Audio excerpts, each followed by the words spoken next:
जल है तो कल है, यही सुनते आए थे कि जल ही जीवन है। लेकिन क्या अब हम जल संकट के उस भयंकर दौर में पहुंच चुके हैं जहां पर हमारे पास रुपयों की डॉलर की कोई कमी नहीं है, लेकिन पैसा कमाने की हमारी भूख ने धरती को सूखा बना दिया। विकास के चकाचौंध में हम जिंदगी के सच को भूल गए और जो धरती माँ हमें सब कुछ देती है उसकी हरियाली को छीन कर कंक्रीट के मैदान हमने बना दिए। अब वो कंक्रीट जल तो देगी नहीं। आपको बता दें कि अब लगातार इस तरह की जो मुश्किलें हैं वो देश के सामने हैं। बेंगलोर में हाहाकार मचा हुआ है, पिछले 500 सालों का सबसे बड़ा सूखा पड़ा। अगला नंबर कहीं आपके शहर का तो नहीं है? इस पर आप इस खास रिपोर्ट को देखिए।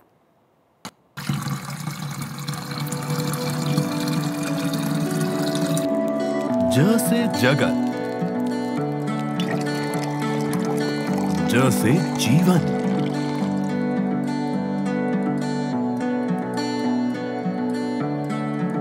ज से जल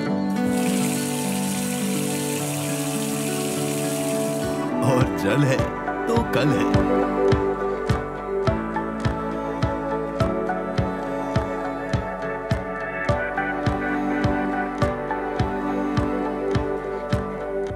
लेकिन जल आज ही खत्म होने की कगार पर है।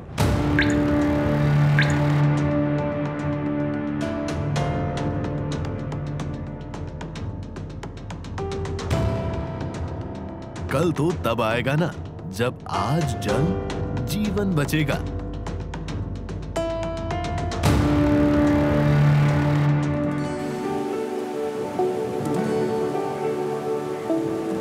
जल है तो जीवन है, जीवन है तो जगत है, जगत है तो आनंद है, आनंद है तो शांति है, और शांति नहीं तो जिंदगी नहीं।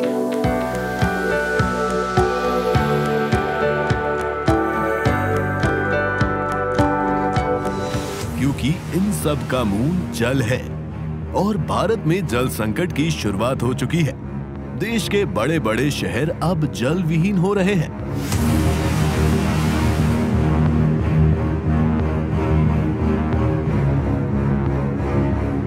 और इन बड़े शहरों में सबसे पहला नंबर लगा है देश के उस शहर का जहां गूगल, माइक्रोसॉफ्ट, वॉलमार्ट जैसी कई अंतरराष्ट्रीय कंपनियां हैं, जिसे भारत का सिलिकॉन वैली कहते हैं। जो शहर देश में डॉलरों की बरसात करता है, भारत के विदेशी मुद्रा भंडार को भरता है, जहां रहना बेहतर जिंदगी की मिसाल है। नहीं, अब नहीं, माफ कीजिएगा, अब वहां रहना जिंदगी से जंग लड़ना है।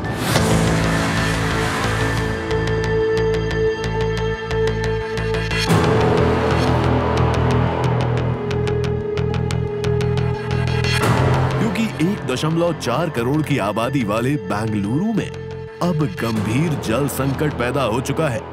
ऐसा जल संकट जिसका कल अंधकार में दिखाई दे रहा है। न मिलने से लोग त्राहिमाम कर रहे हैं।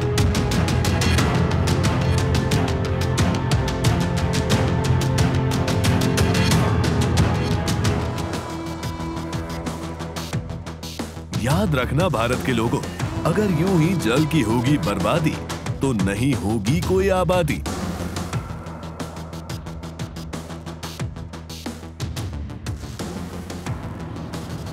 देश में तीसरे सबसे ज्यादा आबादी वाले बेंगलुरु शहर में जल संकट गंभीर होता जा रहा है।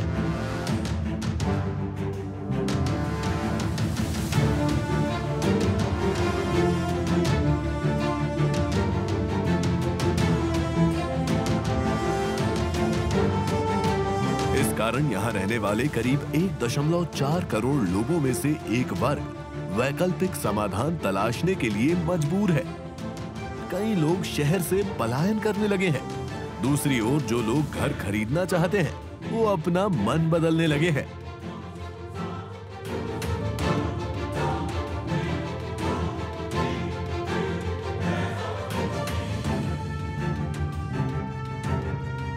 देश का आईटी हब पानी की एक बूंद के लिए भी तरस रहा है।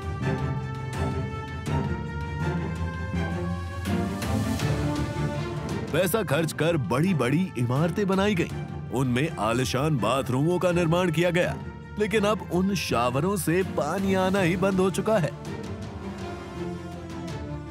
हालात ऐसे चल रहे हैं कि लोग ऑफिस तक जाने की स्थिति में नहीं है। वर्क फ्रॉम होम की मांग की जा रही है। टैंकरों के जरिए पानी को पहुंचाया जा रहा है। पानी की बर्बादी पर 5,000 तक जुर्माना भी ठोका जा रहा है। ये सब कुछ कर्नाटक के बेंगलुरु में देखने को मिल सकता है। से एक्चुअली अगर वर्क फ्रॉम होम मिल जाता है तो अच्छा ही है, बिकॉज पानी तो सेव हो जाता है ना ओवरऑल। और अभी बहुत सारे लोग जो बेंगलुरु में आते हैं, तो जैसे मैं पर्सनली मैं हुबली से हूँ, तो मतलब बहुत सारा पानी बच जाता, तो बहुत हेल्प भी हो जाता और ट्रैफिक भी है।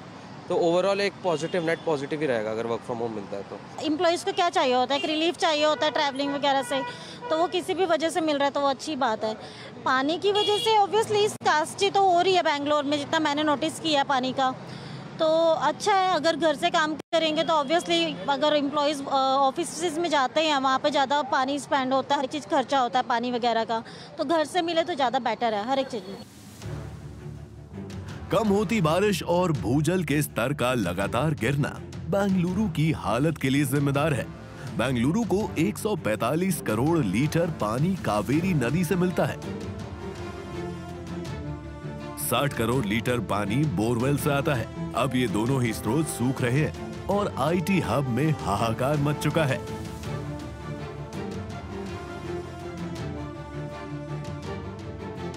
मौसम विभाग का जो अनुमान है वो भी बेंगलुरु में आए इस महासंकट की तस्दीक करता है। बेंगलुरु शहर पहले से कई गुना ज्यादा गर्म होता जा रहा है। तापमान असामान्य रूप से बढ़ रहा है। जो इस वक्त बेंगलुरु में दिखाई दे रहा है वो तो सिर्फ एक झांकी है। जयपुर, दिल्ली, बेंगलुरु, गुजरात का गांधीनगर, गुरुग्राम, इंदौर, अमृतसर, लुधियाना, हैदराबाद, चेन्नई, गाजियाबाद के भी ऐसे ही भयावह हालत होने वाले हैं। देश के दूसरे राज्यों में भी गंभीर जल संकट आने वाला है और हमें वक्त रहते सुधरना होगा, वरना आने वाली पीढ़ी के लिए ना जल बचेगा ना कल बचेगा।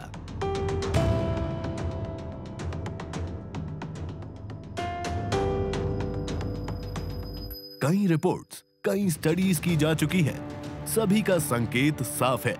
भारत जल संकट की तरफ तेज गति से आगे बढ़ रहा है। पानी की कमी से लेकर कई जगहों पर पानी की एक बूंद के लिए तरसने जैसे हालात बन सकते हैं।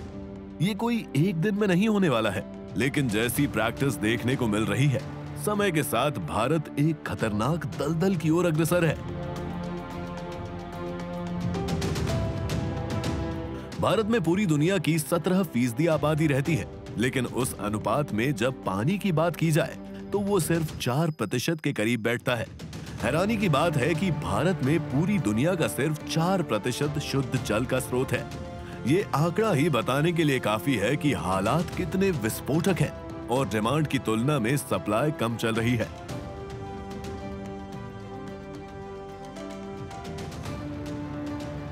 नीति आयोग की रिपोर्ट हमें आईना दिखाती है, लेकिन कहते हैं ना, सोते हुए व्यक्ति को जगाया जा सकता है, लेकिन सोने का नाटक करने वालों को जगाना मुश्किल है।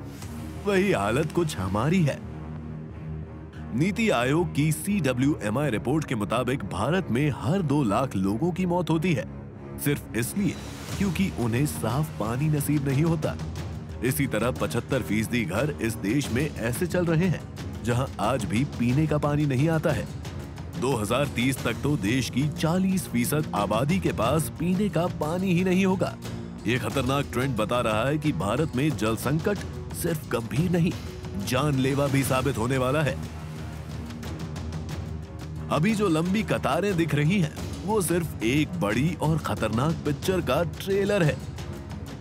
असल दिक्कतें आने वाले सालों में शुरू होगी, जब मौसम और बदलेगा, ग्लोबल वार्मिंग बढ़ेगी और बारिश और ज्यादा अनइवन होती जाएगी। इसीलिए अब भी वक्त है, सुधर जाओ, जल बचाने का करो जतन।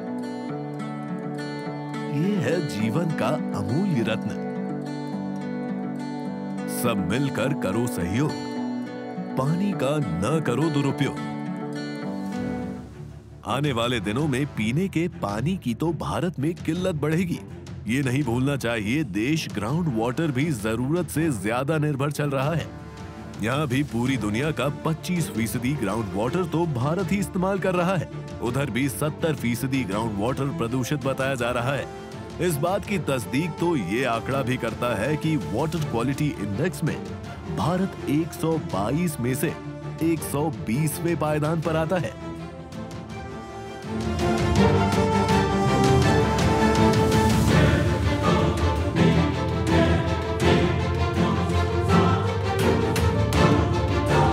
देश के दिल यानी दिल्ली की सिर्फ हवा ही नहीं, पानी भी प्रदूषित है।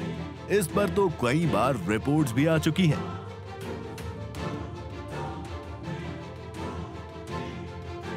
कि दिल्ली में नल का पानी पीने लायक नहीं है। सोचिए, जब पानी पीने लायक नहीं, हवा सांस लेने लायक नहीं, तो जिंदगी जीने लायक कैसे बचेगी?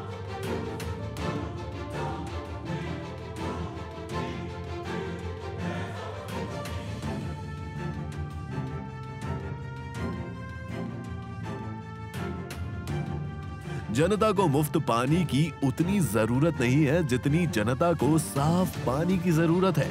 और सरकार को आने वाले जल संकट से पहले ही सावधान होने की जरूरत है। सरकार को जनता को मुफ्त पानी देने के बजाय जनता को साफ पानी देने का काम करना चाहिए और देश को आने वाले पानी के गंभीर संकट से बचाना चाहिए। Bureau report, Bharat 24।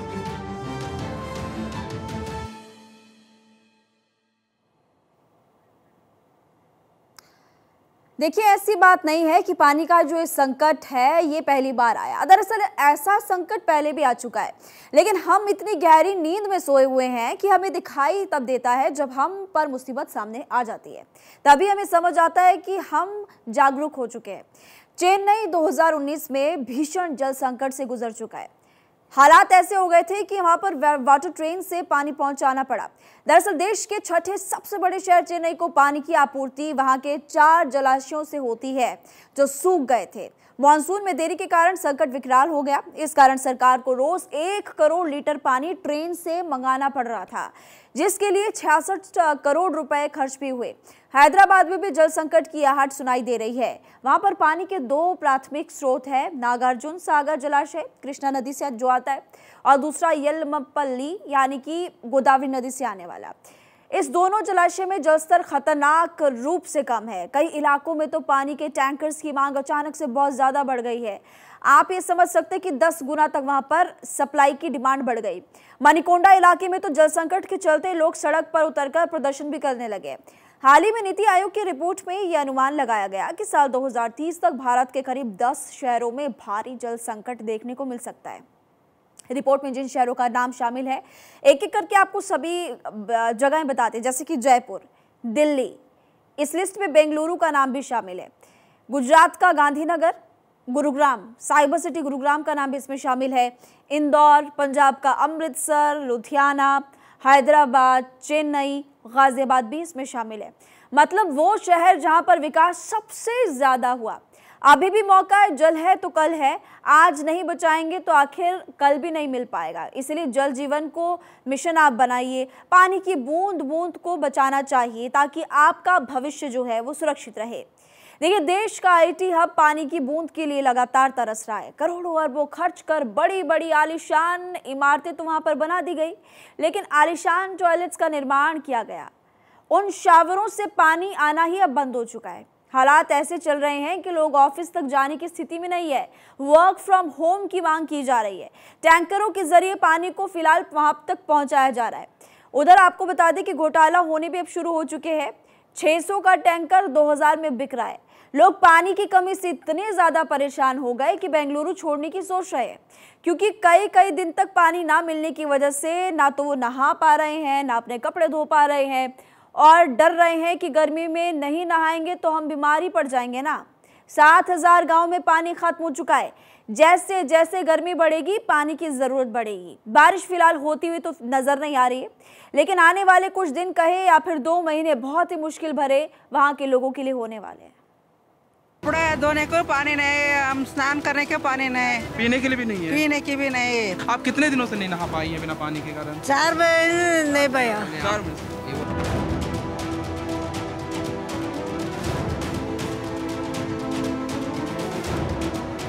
बेंगलुरु में जल संकट गहराता जा रहा है। लोग त्रस्त हैं, लेकिन टैंकर माफिया की मौज हो चुकी है। सरकार पानी बचाने के उपाय कर रही है। पीने वाले पानी से गाड़ी धोने और पौधों में पानी देने पर प्रतिबंध लगा दिया गया है। शहर के स्विमिंग पूल बंद है। नियम तोड़ने पर 5,000 रुपए के जुर्माने का प्रावधान है। बेंगलुरु में 1.4 करोड़ लोग भी पानी बचाने के लिए नए नए तरीके आजमा रहे हैं। सेंट्रल बेंगलुरु में हालत ज्यादा खराब है। अपार्टमेंट में रहने वाले लोग रोज नहीं नहा पा रहे हैं। वॉशरूम जैसी जरूरतों को पूरा करने के लिए शॉपिंग मॉल के चक्कर लगा रहे हैं। ऑनलाइन फूड ऑर्डर की डिमांड बढ़ गई है। जो लोग घर में कुकिंग कर रहे हैं वो डिस्पोजेबल प्लेट और ग्लास का उपयोग कर रहे हैं ताकि बर्तन नहीं धोने पड़े। दूसरी ओर शहर में टैंकर माफियाओं ने पानी की कीमत बढ़ा दी है। एक हफ्ते पहले 2,000 रुपए में मिलने वाले वाटर टैंकर की कीमत 6,000 के पार पहुंच गई है। पिछले 500 साल में सबसे बड़े जल संकट से बेंगलुरु गुजर रहा है। पानी की किल्लत का असर लोगों की रोजमर्रा की जिंदगी पर पड़ रहा है। जिस इंडस्ट्री में पानी की जरूरत होती है वो बंद पड़े हैं। आईटी इंडस्ट्री भी बुरी तरह प्रभावित हुई है। सेंट्रल बेंगलुरु के कई स्कूल और कोचिंग संस्थानों को बंद कर दिया गया है। छात्रों को ऑनलाइन क्लास करने की सलाह दी जा रही है। हालात ये है कि लोग इस पेयजल संकट की तुलना कोविड के दौर से करने लगे हैं। शहर के ढाबों पर पानी मिलना बंद हो गया है। होटलों में भी डिस्पोजेबल प्लेट में खाना परोसा जा रहा है। सब होटल में अभी टैंकर के ऊपर हम डिपेंड हो गया। वो जो बोल दिया तो अभी टैंकर 3 टैंकर के लिए हम अभी 3 से 4 टैंकर पर डे चाहिए। अभी जो 800 रुपये टैंकर अभी 1600 1700 ले रहे हैं। अभी वो जो टाइम में लेके आके वो दे रहे हैं, रेगुलर में देता है वो टाइम, उसके लिए हम डबल पेमेंट करना पड़ेगा। अल्टरनेट अभी जो ये जो सिचुएशन और 2 महीना चल गए तो हम अल्टरनेट के लिए सोचना पड़ेगा। जो यूज़ एंड थ्रो यूज़ करने के लिए सोचना पड़ेगा। अभी यूज़ एंड थ्रो अरे का प्लेट और थर्मोकोल प्लेट यूज़ करना पड़ेगा। बेंगलुरु के 50% बोरवेल सूख गए हैं। ग्राउंड वाटर 1800 फीट तक नीचे गिर चुका है। हालात दिन ब दिन भयावह होते जा रहे हैं। बेंगलुरु की जरूरतें बहुत ज्यादा है, लेकिन पानी बहुत कम मिल रहा है। बेंगलुरु में 1.5 करोड़ लोग रहते हैं। 67,000 आईटी कंपनियों के साथ देश का आईटी हब है। रोजाना पानी की खपत 260 से 280 करोड़ लीटर। 170 करोड़ लीटर पानी कावेरी नदी से आता है। बाकी जरूरतों के लिए लोग बोरवेल पर निर्भर। वर्तमान में सिर्फ 100 से 120 लीटर पानी की सप्लाई। इस वक्त जरूरत से लगभग 150 करोड़ लीटर पानी कम मिल रहा है। बेंगलुरु के 3,000 से ज्यादा बोरवेल सूख चुके हैं। पूरे कर्नाटक में सूखे की वजह से 240 से 223 तहसीलों को सूखा घोषित किया जा चुका है। बेंगलुरु जल निगम ने शहर में 257 ड्राई स्पॉट चिन्हित किए हैं जहां पीने के पानी की किल्लत है। ये सब हुआ है बेपरवाह सरकारों से। वहां के लोग कह रहे हैं कि सरकार द्वारा विकास परियोजनाओं को लागू करने के तरीके से समस्या पैदा हुई है। सरकारों ने लोगों की भलाई के बारे में नहीं सोचा।